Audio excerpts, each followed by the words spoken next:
Hello everybody, this is GamerGar. Welcome back to another episode on the Perfection Farm. Can we get perfection in just 1 year? We're gonna find out very soon. We're now on the 11th of summer. We're making our way through the month. We're over on Ginger Island at the moment, just planting a couple of crops.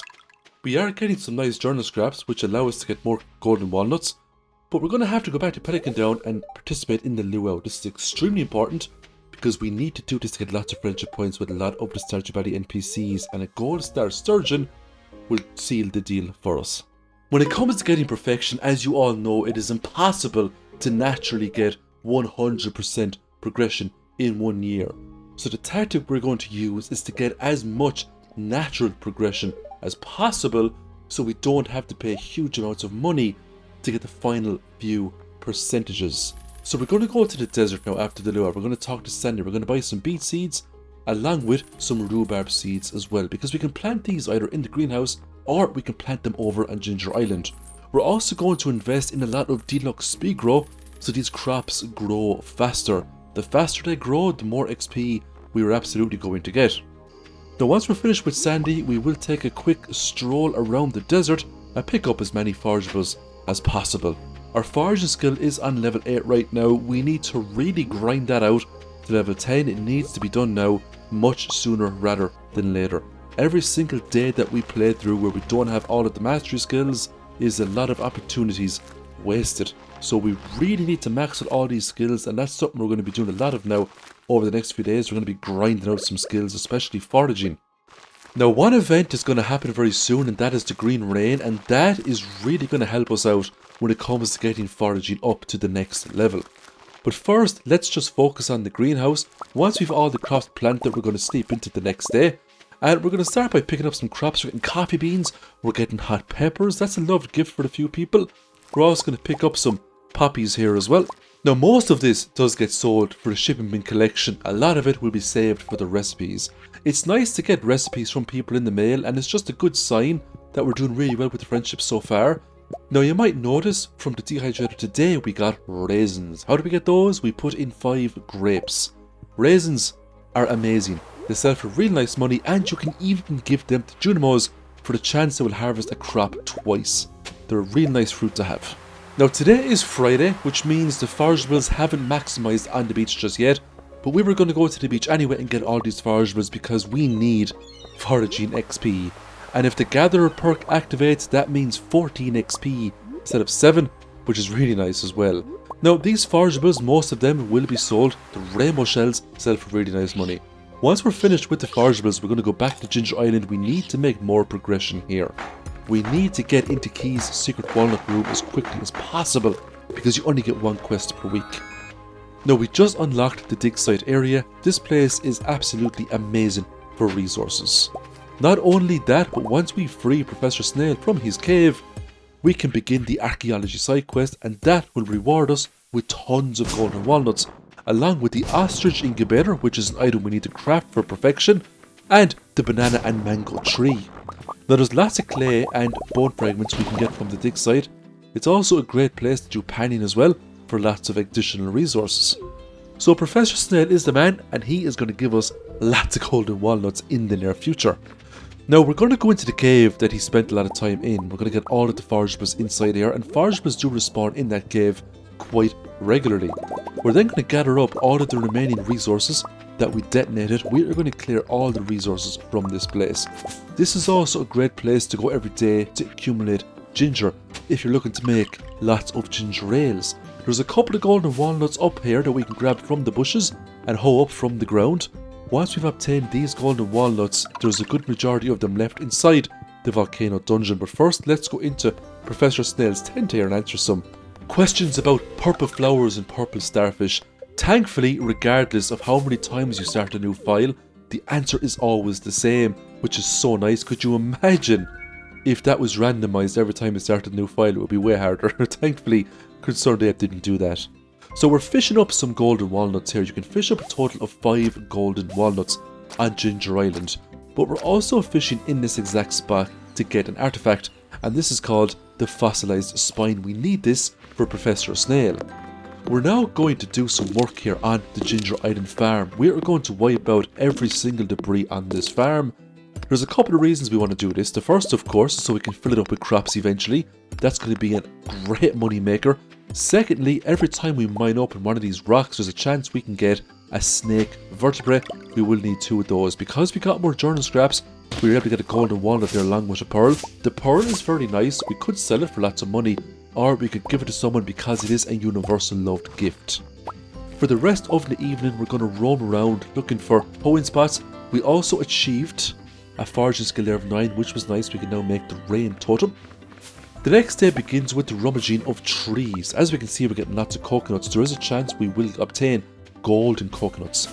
We're going to need a handful of these because when Clint breaks open the first one, that's going to give us a golden walnut. But we also need to get a fossilized skull.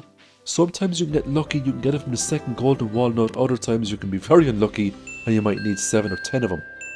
We done the pylon puzzle, and I'm not going to lie to you, I recorded every single combination, paused my game, watched the recording, wrote down the colours, and then I activated the pylons. Using this method, I was able to complete this minigame with minimal time spent. You know, I never said this before, but I used to be a huge World of Warcraft player back in the Burning Crusade days, and I remember if you went to one of the floaty islands, there was a minigame like this where the pylons would light up and you had to match their sequence. So every time I play this minigame, I think of World of Warcraft Burning Crusade, when the game was actually good, in my opinion, of course. Don't attack me in the comments, please. So we just got a couple of golden walnuts there for completing that minigame. Onwards and upwards, we're just going to finish off the beach upgrade here now. This means Stardew Valley NPCs will now visit the beach. If Gus visits the beach, he sells the tropical curry recipe. We will absolutely need to buy that off him because we need to craft that for perfection. We're going to pull up another golden walnut there from that star-shaped pond, and we just hook up another one under the ground. There's a sneaky one right down there at the bottom of the pirate's cave, so we just got that one as well.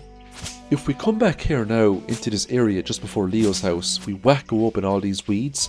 There's a chance we're going to get a mummified frog from one of these fiber plants, and we get lucky today that we managed to grab it.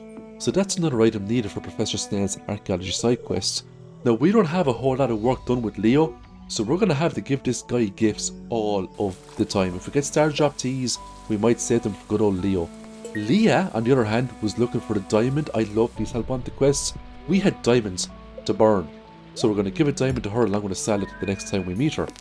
We're going to get Clint to break open huge amounts of geodes. We're actually very close to completing all of the minerals. We just need a handful. One of the minerals we need, I believe it's called the Neptunite. It's a long black crystal. That hasn't popped out of any of the geodes just yet. Now, if we get desperate later on, we can always respec so that there's a higher chance to get on the geodes. So there's always that tactic as well. Some of the rewards are quite nice. We're going to pick up the rare crow there, which is the one depicting the mouse. We're going to put that on the farm. It was Alex's birthday. He got a rabbit's foot. I managed to get one from killing a serpent a while ago in Skull Caverns, so I just gave that one into him. We're now going to smelt up some bars. We need to make copper bars for multiple reasons. We need more tappers, we need more cakes, we need so much copper, it's not even funny. But the time will come where we will delve deep into the mines and we will get thousands upon thousands of copper and iron and gold and iridium, so we can make all the things we need to really excel at this game. Now in the next couple of weeks you're going to see things ramp up. These are just small templates we have on the farm at the moment. A small farming patch a little bit over in Ginger Island. That is going to exponentially increase as the weeks go on because we need to make millions upon millions of gold. Now we're putting up a lot more crops today. We're getting summer spangles, we're getting sunflowers. Haley loves sunflowers, so we will save a bunch for her, especially the gold star sunflowers. All of these oak resins will of course be used to make lovely kegs. We have a couple of mahogany trees there as well that have been fully grown. We're going to cut all them down and we are going to get all of that lovely hardwood. We're still going to need tons upon tons of hardwood to make a lot of the artisan machines, but also if you want to get a lot of upgrades on, especially the house upgrade, and if you want to fix up the raccoon's home.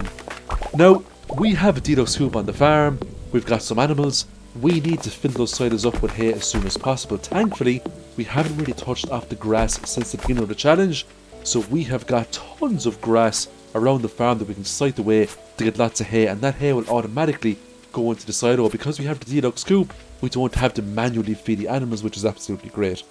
Now we're going to make a little mini tree farm down here, and the reason for this tree farm is for foraging XP. That's basically it.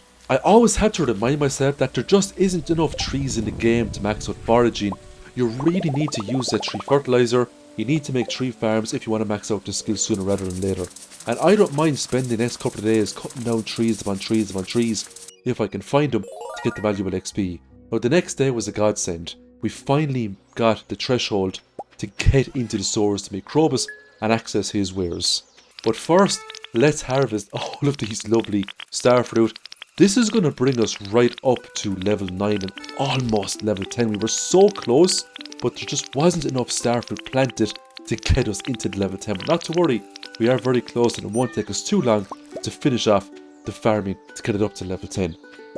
Look at all these beautiful battery packs. Oh, we're going to put these to great use. We're going to save a lot of these and we're going to focus on iridium sprinklers. The reason why you want to upgrade your quality sprinklers to iridium is so you can put more crops down on your farm. And there is going to come a time, it's going to come very soon, where we'll be using every single tile on our farm to grow a crop or to do something productive. We will absolutely not waste space. So we're going to go to Clint, upgrade the pan. The pan is absolutely amazing after the 1.6. We're now going to go down to the stores here, meet Krobus, but first, let's pull up another legendary fish. This is known as the mutant carp. It's probably one of the easiest legendary fishes you can get in the game. We're going to smoke it up and sell it. It's now time to name these beautiful animals after our channel members. We're going to start with the chickens, then the duck, and then the rest are going to be rabbits. So for the brown chicken we have Nicole Fallon. For the white chicken we have Sabrina Duty.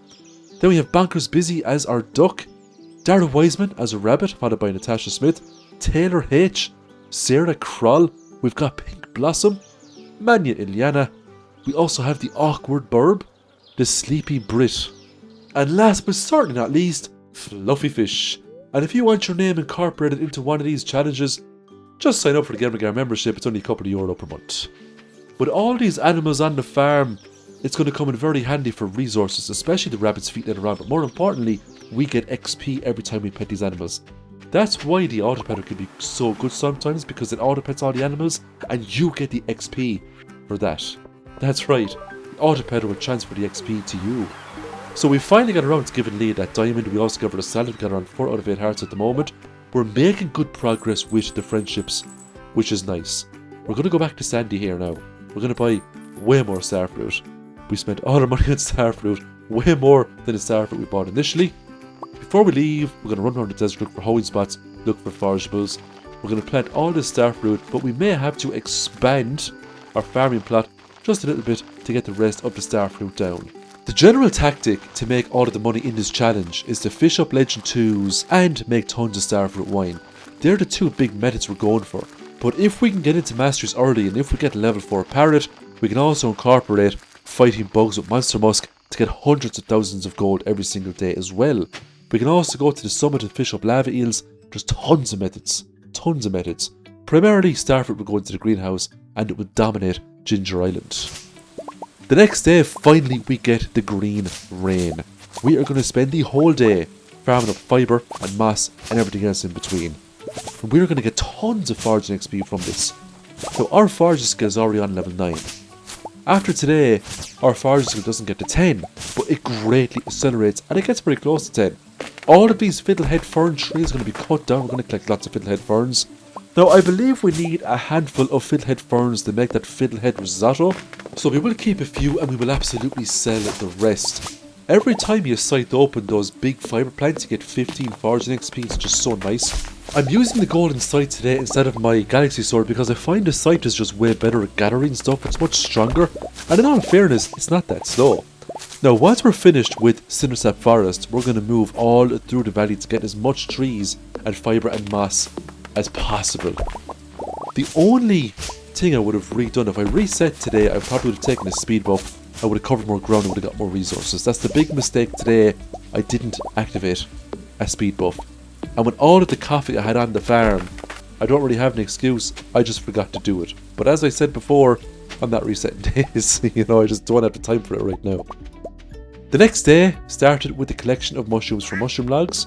We petted all of our animals, which was nice. If you take a look at our farming skill, it's very close to 10. We went into the mushroom cave to get even more foraging XP. We also picked up some dried oranges that we'll also sell. Thanks to the fertilizer and the green rain, all of our trees, most of our trees, are fully grown. We picked up the Book of Power, Jack Be Nimble, Jack Be Tick. Because we already had the perk, we got XP instead. XP towards combat, which was nice, I wasn't complaining. We're now going to cut down all of these trees. Now, we get very lucky when it comes to cutting down these trees. We managed to pick up some more Books of Power. We just got the Woody Secret there. We already have that. So if we activate that again, we're going to get 100 foraging XP. It was just so nice to get that. And if you think about it, what's a 100 foraging XP? It's about like, what, 7 or 8 trees that you have to cut down, including the stumps. Once we're finished with all the trees, I went into Secret Woods to get all the stumps in here because we get a lot of XP per stump. We then went back to Clint, we got our steel pan. We're going to hand it back in straight away though and upgrade it to the gold pan. Eventually, we will have an iridium pan and we're going to get some crazy resources from panning. The quarry is doing quite well. As we can see, we're getting lots of oak resins today. We're now going to go back to the farm and we're going to collect some hops. All of these will go into kegs to make pale ales. You know, if you pursued the career of a hops farmer in this game, it's actually very profitable because once the hops are fully grown, you get to harvest hops every single day after that. So if you used farming perks, you know, like the 10% to accelerate growth rate, along with a really good speed fertilizer, I mean, you'd have those hops in no time at all. So using the right tactics and strategy, you could make some serious money with hops in the first year, easily. For the rest of the night, we're cutting down trees. We're so close to foraging level 10, I was just going to keep going and keep going until there was no trees left. While we were down here, we might as well pay the wizard a visit. I keep neglecting him, and I'm going to suffer for it later on in the challenge. I'm trying to max out all the friendships. So I popped into his tower, gave him an essence, and it kept him happy for a few days at least. We're still cutting down more trees. The good news is we do get level 10 foraging today, and we're going to get it very soon. And this was a huge stress off my shoulders because it's by far the hardest profession to max out. Now, level 10 foraging, we're of course going to take botanist. It's a great money maker. Everything we pick up is iridium quality. That means if someone has a forage loved gift, we're going to get even more friendship points. Botanist all the way for the rest of this challenge by far. As we can see, the greenhouse is still fairly empty. We will eventually fill that up with starfruit. Farming is almost on level 10. So we spoke to Krobus today, and we're going to purchase a void egg off Krobus for 5,000 gold. We're going to get this now, and what we're going to do is we're either going to sell the first one, buy another one. We're going to put that into a mayonnaise machine, sell the void mayonnaise. That's it then in terms of the shipping bin collection. You don't really need void eggs after that. You just have to buy one, sell it raw, buy one again, process it, and sell it. We picked up the Dark Talisman because we were down here anyway, and since we were in the area, we might as well fish up the Slime Jack because it's the exclusive fish down here. You can't get this Slime Jack anywhere else in the game, and we need to capture all the fish to get the star drop in order to achieve perfection. It was Sam's birthday. He gets a pizza, lots of friendship points for us. We also had Jodie, so we gave her a diamond as well because she loves those. We're also giving Jodie a grape because she wanted that as part of a help wanted quest. It's just more friendship points for us. And I have to say, these help wanted quests are really, I mean really helping us, no pun intended, to get extra friendship points with people. We're going to go to Gus, buy some salads. You can guess why. You know, we're going to be doing a lot of dungeon delving in the next couple of days. We're going to be doing a lot. We have to think about monster eradication goals. We also have to think about getting lots and lots of resources to make lots and lots of machines. So we just picked up our second snake vertebrae right there, which is really nice. We got another one earlier for breaking open stones. We also got very lucky with the mussel nose. We managed to get 3 of the 5 golden walnuts from these today. I was very happy with that. One step closer to getting into Mr. Key's secret walnut room. Now, we're on the 17th at the moment. It's a Wednesday. If I get into that room before this week is out, I'll be oh so happy. It just means more opportunities for key quests. We got a couple of golden coconuts today, which was great.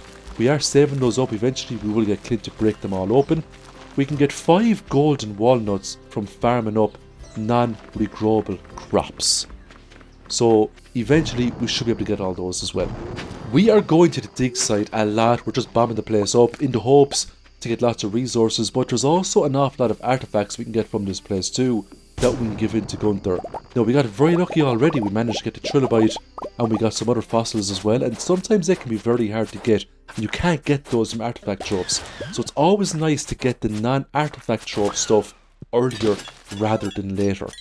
Now with all the bombs we made, we're going to go up into the volcano dungeon. We're going to start farming this place. The reason why you want to be doing a lot of dungeon runs early is to get the monster eradication goal for those lava and magma sprites, because you need to kill something like 100 or 150 of those. I mean, it's a tall order, and fair enough, they're a fairly common enemy in the dungeons. You can only go in to do a full dungeon run once per day, so that's something we have to be mindful of. We got around to Pam. We gave her the pale ale that she requested. She was very happy with that. We now have Pam on 8 out of 10 hearts. We're doing exceptionally well with relationships at the moment, and we're still only in summer. If I can max out everyone by the end of fall, I will be so happy, because it just gives me extra time in winter to get the other tasks done. These prize tickets are really starting to pay off, but the great stuff hasn't even come yet. Eventually, we're going to get more star drop teas, we're going to get a dehydrator, we're even going to get a magic rock candy if we keep pushing ahead with those quests. Now, we got the gold pan today. We could not afford the iridium pan upgrade, so for now we'll keep the gold pan. We'll get Clint to break open all these golden coconuts. So we got a golden walnut from the first one, and from the second last one we got the fossilized skull. I was so happy with that. I didn't care much for everything else, I just really wanted the skull. Look what we panned up today. A lucky ring and a diamond. I was exceptionally happy with this. Oh, it's so good to get lucky ring. It just means the next time we do Skull Cavern run, we're going to be luckier. We're going to see more of everything. I also got the fossilized tail as well. That was the last item I needed to complete Professor Snail's Archaeology side quest. Now the gold pan isn't half bad, but you can do much better. An iridium pad with generous, you're going to get some serious resources. So we're going to donate all of these items now to Professor Snail. Once this is done, we are going to get rewarded with mountains of great things. As I mentioned before, the Golden Walnuts are going to greatly help us get into Key's secret walnut room. Now, it's not going to be enough. We need to wait for the frog to evaluate our crops, of course. But for now, we are going to grab all of the Golden Walnuts that we can. But we're not finished with today. Oh no, we're just getting started. We are going to visit the cave. The pirates are back in town. And we are going to talk to Dartman and play his minigame 3 times to win 3 Golden Walnuts. Now, the Dart game is pretty cool. You have to score a total of 301 points. And every time you play the game, you get less and less darts to throw. Now, I'll show you the first game, and it's just rinse and repeat 3 times with less darts. Now, it's not too difficult. You know to get to triple 20, you know to get to 60. Once we get to 3 Golden Walnuts here, we're going to head on out, and we are going to do some more panning. Now, we get some cool stuff from panning. Lots of copper ores, lots of coal, lots of iron ores. I wasn't complaining at all, because I need these ores to make things. Lots of things, especially sprinklers and cakes. So the gold ores were still nice to get as well. I was also getting mining XP from panning too. Panning gives you mining XP and foraging XP. And the XP is based off of how much of the thing you panned up. So when it comes to level 10 farming, we're going to take agriculturist for now. Crops grow 10% faster. Finally, our melon and our wheat grew. So we're going to get 5 golden walnuts from the melon and 5 golden walnuts for the wheat. Because we had so many golden walnuts, we got the parrots to fix up the warp obelisk back to our farm. We're then going back to Pelican Town. It was Demetrius' birthday, so we gave him Ghost Star Strawberry. He was very happy with that. We're then going to get Robin to make us a big barn. Eventually, that we upgraded to a deluxe barn. We then went back over to Ginger Island. We got another golden walnut there from the chest along with the deluxe pirate hat. It's a rare hat, but I was happy with my cap. I got this super rare mushroom floor in the volcano dungeon. This floor is just awesome. Now, these enemies are quite unique. If you kill these fake mushroom enemies, they will drop magma caps for you. And the magma cap is absolutely amazing at giving you health and energy. And because we have botanists, if we forage the ones on the ground that aren't enemies, we get iridium quality magma caps.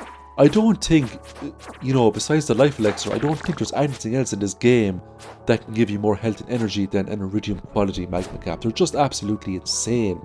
And if you got 5 iridium quality magma caps you stuck them into a dehydrator, it's actually a waste, because fair enough, you get back to superfood and you'd make a little bit of a profit, but in terms of eating it for health and energy, don't bother.